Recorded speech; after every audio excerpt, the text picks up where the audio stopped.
Businesses have always faced different kinds of risk, but in the last 2 decades, cyber risk has become one of the fastest growing threats to business today. That includes orthodontic practices. Today we're talking about cyber terrorism, HIPAA and PCI compliance, and risk mitigation with a risk management expert. Stay with us.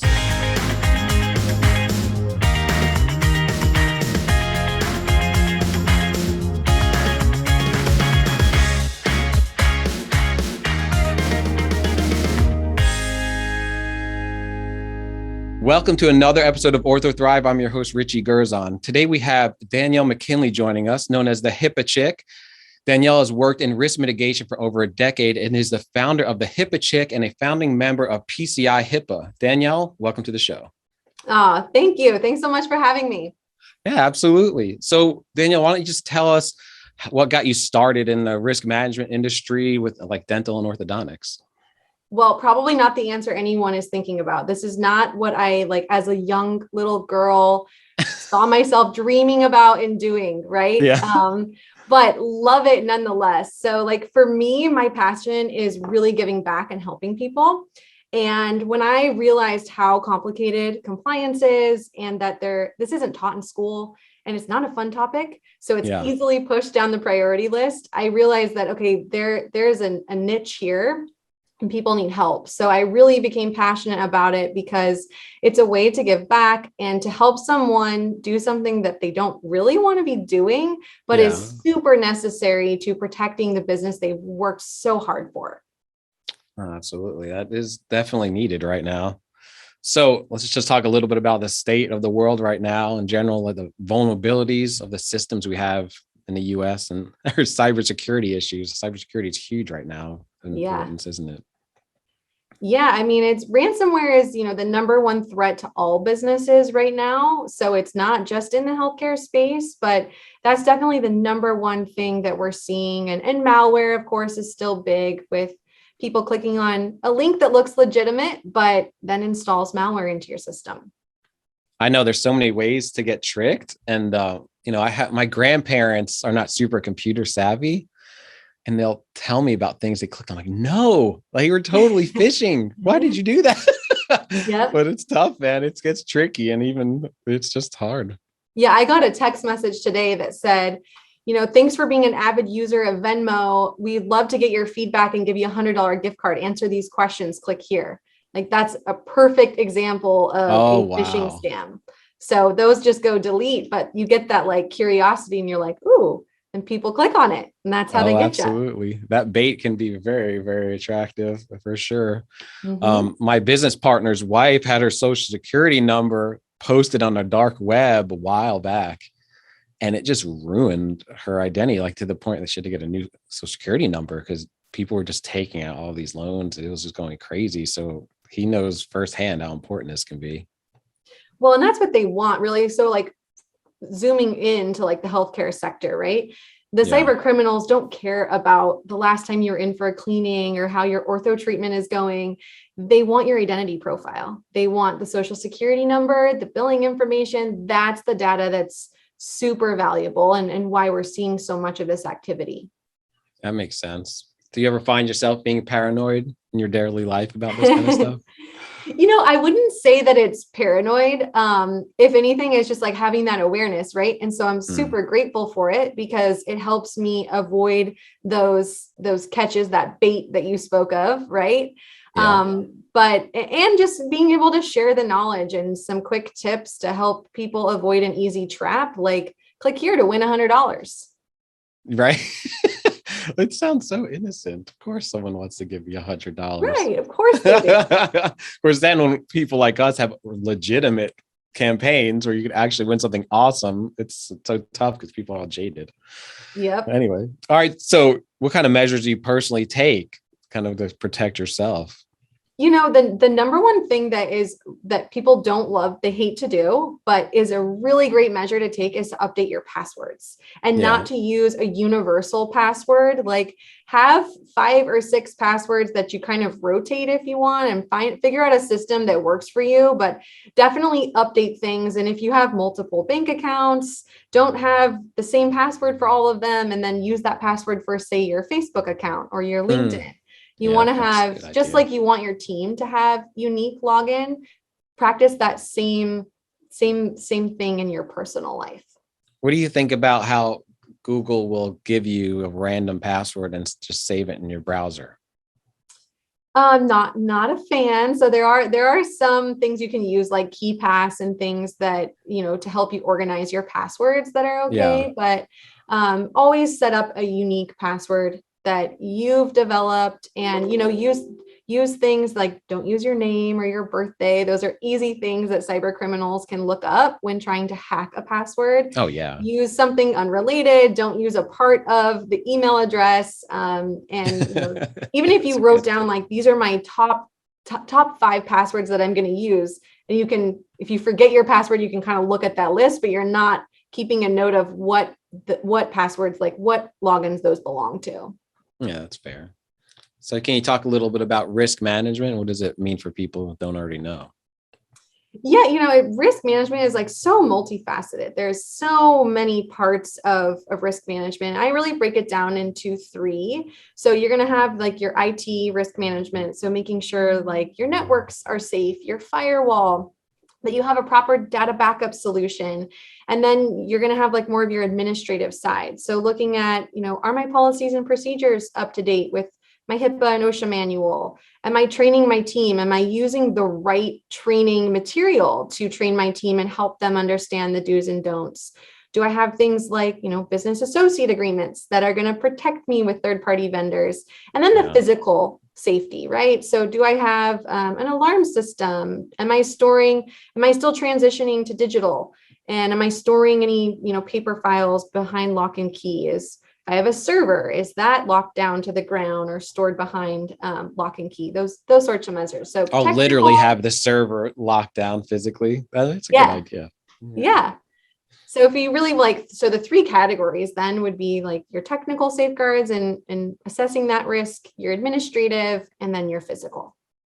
Okay. All right. So you're known as the Hippa Chick. How did that happen? Where did that come from? Like any good nickname, it was given to me. Oh, so nice. The nicknames that stick are usually the ones that are given to you. And, like I said, I'm a big believer in helping. So I never, I always encourage people to come with questions. You don't have to be a client of mine. Like I get DMs all the time that are like the voice text. Hey, this happened. What should I do? And I'm always happy to answer those types of questions. So I was coined the Hippa Chick. You have like, people are always like, oh, I got a guy for that. You got a new house. I need a plumber. I need this. I got a guy. Gotcha. I'm the gal for your compliance needs. Oh, perfect. All right. Yeah. So what are some like the common misconceptions about HIPAA compliance? So I would say like there's so many, but we'll narrow it down to like some that I'm seeing right now. So a big misconception that I'm seeing right now is I have cyber and data breach insurance, so I'm covered. And I could see how that would be a reasonable assumption. Okay. Yep. They're like, I've got $1 million policy, so I'm good to go. And we all know that insurance companies do not like to pay out, right? They like to limit the amount that is paid or try and get out of paying altogether. Yeah. And that happens with cyber and data breach insurance. If you can't prove that you're compliant, there's a good chance they're going to limit the amount paid on the claim. So you want to address your compliance needs first to ensure that policy works for you. Yeah. So it's not getting you out. It's not your get out of jail free card there. Okay. Yep. All right. So tell me about PCI compliance. How does it affect the practice? Yeah. So, that this could be another like misconception, so to speak. So PCI stands for the payment card industry, and it's all the rules and regulations for protecting credit card data. And what a lot of practices don't realize is that if there is a credit card breach in the practice, it's also considered a HIPAA violation. So you have this double liability when an incident happens. So you want to be protected, 1, to eliminate that double liability, 2, to do right by your patients and their data. But then the third thing is you're probably paying a fee for not being compliant. So a way that you could find that out is by pulling a recent merchant statement and looking at the all other fees section. You'll find it's called like a non-receipt of PCI, a regulatory fee, a compliance fee, and it's usually in the ballpark of about $29 a month. And that is just serving the purpose of your provider telling you, hey, you're not compliant. It's pure profit for them. So Oh, when you wow. become compliant, that fee is eliminated. Well, that's very interesting. I've certainly never heard of this fee. Okay. Yeah. Check that out ourselves. Check out the statement. Yeah. All right. So my assumption, or what I've heard, I shouldn't say assumption, what I've heard is that during COVID, HIPAA was sort of loosened a lot in the industry. Can you talk about that a little bit? Is it still, what's going to happen? In some ways for teledentistry, like for teledentistry or telehealth stuff, it was, but I wouldn't say that it is now. It's almost become more stringent. So what happens with HIPAA is it's always evolving. So it's always changing, and it's usually behind shifts in the marketplace that create new risks. So it's like, okay, we made a change. We went cloud, we went to telehealth. What risks are involved with that, and what changes do we need to make? So as a result of some of those shifts with COVID, there was an initiative for the access rights controls. So how long you have to give access to records and updating policies and procedures and such. So I definitely would not operate under the assumption that things have loosened. There was a brief moment in time where they were making accommodations in order to deal with the current state of the world. But they've now said, okay, they've evaluated what those risks are and made different changes that now need to be in place. Yeah. So if they were, now they're not. So we definitely need to make sure we're complying. Okay. All right. Can we talk about the HIPAA Safe Harbor bill?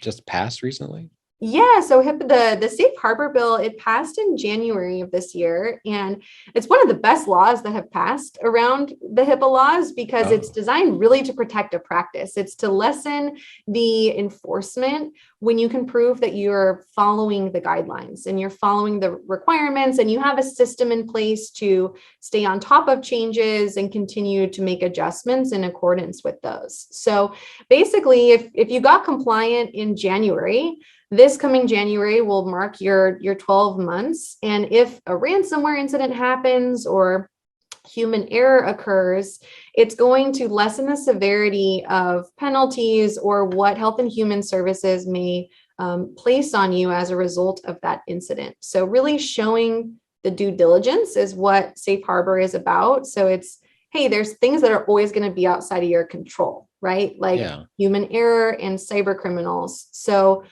what do I get if I'm doing right and those things still happen? That's, in layman's terms, that's what the Safe Harbor bill is doing. What kind of penalties are you talking about? Like, what would they be? Yeah, so the penalties are they have a very wide range, anywhere from like 10,000 to 1.5 million per violation. So 1.5 million per violation. Okay. Yeah, so it gets up there. You can always check too, like the HIPAA Wall of Shame is updated frequently. If you just Google HIPAA Wall of Shame, it'll take you to hhs.gov and show you. Yeah, it'll show you the types of breaches that are happening, the number of records, and then what happens in those scenarios is, like, let's just use let's say an investigation. So a patient complains about something that occurred, and now Health and Human Services is looking into your practice as a result. And they're going to ask you for, your risk assessment, your HIPAA manual, your proof of training. And for each thing that you don't have, a penalty is assessed. And they give you a corrective action plan for, hey, you have this many days to correct these things. If you don't correct them, more penalties are assessed.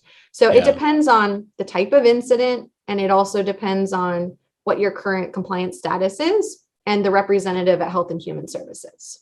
Yeah, I bet that makes a big difference. Is it all on the doctor and the practice, or is there some responsibility on the patient? Are there like do's and don'ts that we could inform our patients to help? Yeah, it is on the practice. And that's where, you don't know what you don't know. And that's why I love being able to help and simplify a complicated topic, because there's tons of misconceptions in this space. And naturally, as humans, we gravitate towards things we're good at or that we enjoy. And for doctors and even office managers, compliance just isn't that. Understandably, it's not the most exciting topic, and it's not fun, but it's very necessary to protect your business and really do right by your patients. Is there any ways to make it fun or less unfun for the Yeah, like team? that. I mean, that's what I try to do, right? So like Yeah. with, the HIPAA Chick and really simplifying things, I think. And I always say that successful people have two things in common. They are masters of understanding their strengths and weaknesses and then delegating to their weaknesses. That's So true. really understanding like, what am I good at? What am I not good at? And if you ask yourself that question about compliance, you're going to say, I'm not good at that. Right. So then it goes, all right, how do I want to spend my time? And I recommend outsourcing. It's way more efficient and it's the best way to get true protection. Absolutely. That's what we say about marketing. Leave it to the experts so you know it's getting done properly. Yep. So is there a way, what if a doctor thinks they might have a possible HIPAA security violation? Are there signs that they can look for? Yeah, certainly. So, I mean, always keeping on top of like if someone is complaining, that can usually lead to the scenario we were talking about earlier, where there's an investigation. For a data breach, certainly for a cyber incident, your systems will be locked down. You won't be able to use them. Then you definitely know you're Oh, dealing yeah. with an incident, Gosh. right? Mhm. And then malware can take a little bit longer to come to fruition, if you will, because cyber criminals like to get in your system and kind of learn your abilities or install keyloggers so that they can get into your systems. And once that happens, you have to deal with the breach notification laws. So the very best thing to do is to be prepared for something like that rather than Yeah. be put in a position where you have to be reactive. And the very best way to like begin that preparation process is to take a risk assessment, because that's going to tell you where you're at, where you have gaps, and what you need to do to correct them so that you are in fact prepared. Okay. So if there is a violation, like what steps should you take after? What are you supposed to do? Yeah, so when a violation happens, it triggers the breach notification laws, and that is a nightmare. We'll go through some of them. So the first thing is a forensic investigation, and that has to be done by a third party. What the forensics will tell you is, okay, how did the breach happen? What type of breach was it? And then what patient data may have been affected? And then Mm-hmm. the practice will be given a data set that outlines which patients then have to be notified. You have to notify them formally in writing and then set up a call center. You also have to provide and pay for things like identity theft monitoring and insurance for the affected patients. So really understanding Gosh. what does your state laws say? Because the state laws tend to be a little more stringent for the timelines that you have to execute these types of steps. Yeah. So you're required by law to have an emergency and incident response plan. That going through the process of developing that is how you'll become familiar with the requirements. At PCI HIPAA, we have an incident response team that does all of that for you, and we proactively build the plan. But having a plan is going to be the best protection and assurance that you'll be able to recover quickly and have minimal financial damages. That makes sense. All right. So you talked about outsourcing it. What would be the process to do so? Yeah, so I mean, checking out providers like Yeah. PCI HIPAA, we believe in educating because, like we've talked about, it's not taught in school. So we set up a free risk assessment for any of your listeners that want to get like an initial consultation with absolutely no obligation. You can ask questions and get a better idea of where your practice is at, and then we can talk about some solution options to address gaps that show up. But it's your choice if you want to outsource that way. Gotcha. All right. So you're talking about the HIPAA wall of shame. Are there any other resources where people can learn more about HIPAA and Google violations, is your friend consequences? in this case, Yeah. I Makes suppose. sense. So you can look up. The thing is that the larger incidents are what get the media attention, where you get the $1 million fine, the $2 million fine. You can just Google HIPAA penalties or HIPAA violations, and you'll see tons of examples of it. But keep in mind that small incidents also cost money. They just don't always get the large media attention. That makes sense. So what are the major downfalls of handling it yourself? Are there any that you haven't covered? besides just thinking about it and having to do it, of course. Yeah, dedicating the time to it, right, to make sure that it gets done. You run the risk of not doing it properly. And so, like, for instance, the safe harbor bill, if you're managing your policies and procedures yourself and you're not updating them properly, or you don't know about an update, because Health and Human Services doesn't do press releases or big announcements when there's a change.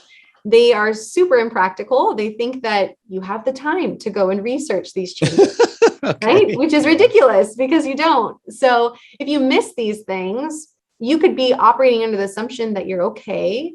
And when something happens, then that's when the penalties occur. So that's why I always say start with a risk assessment, because that'll at least give you the roadmap of where you're at, where you have some gaps, and how you could fix them.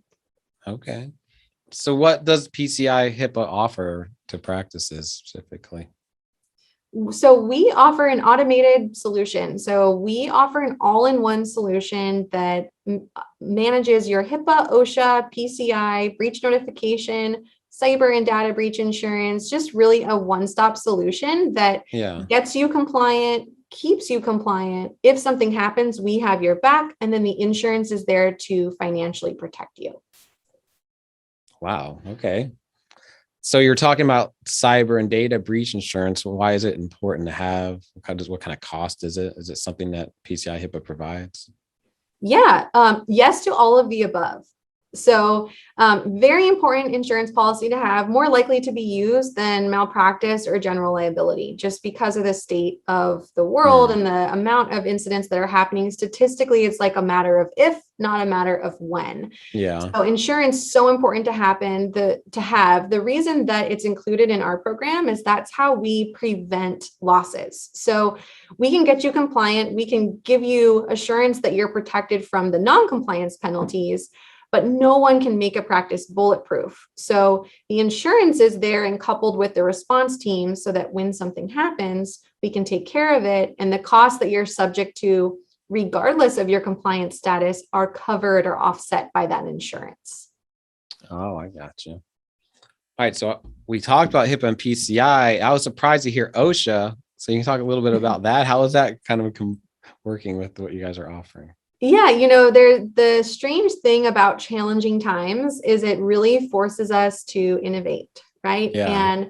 And during the pandemic, we did everything that we could to support our clients and work with them through the trying times. And we realized, this is probably the largest health and safety hazard that we'll probably ever see in our lifetime. So we always had OSHA on our product roadmap, and we fast tracked it during the pandemic and rolled it out in the summer, June of 2020, to automate that piece and bring in something else into that one-stop umbrella for a practice. So we do the OSHA manual, we automate the safety data sheets, the inspection, the labor law OSHA posters, the incident reporting, all of the plans and policies and procedures, as well as the training.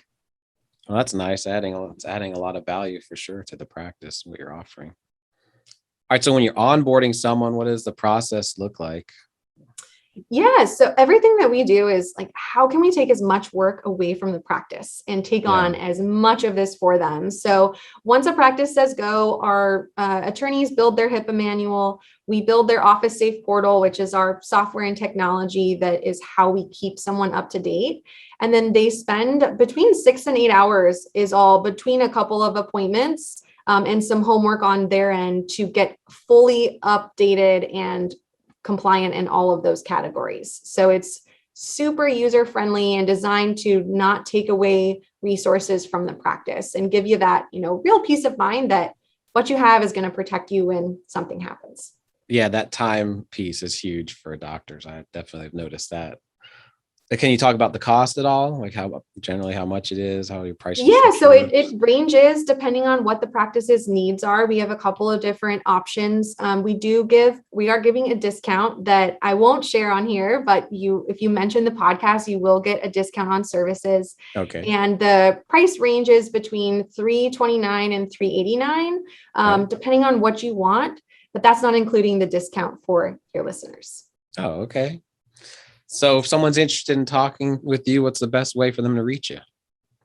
The best way would be, to use. I'll give you a link actually. That is PCIHIPAA.com/Danielle. They can take a risk assessment there. They can access a free CE course that I put together, and they can schedule a call with me just to learn more. Oh, cool. A free CE course. I always like to hear that. Yeah. So it gives you 2 units. It's a 2-hour on-demand course, and it's a HIPAA certification course that'll help you, go a lot deeper into some of the topics we talked about today. All right. Danielle, is there anything else you want to cover before we wrap it up? No, just, thanks for getting this information out and always being a resource for doctors. I appreciate the opportunity to connect with you and with your listeners. Great. I think it brought a lot of value to everyone. Thanks for being on today.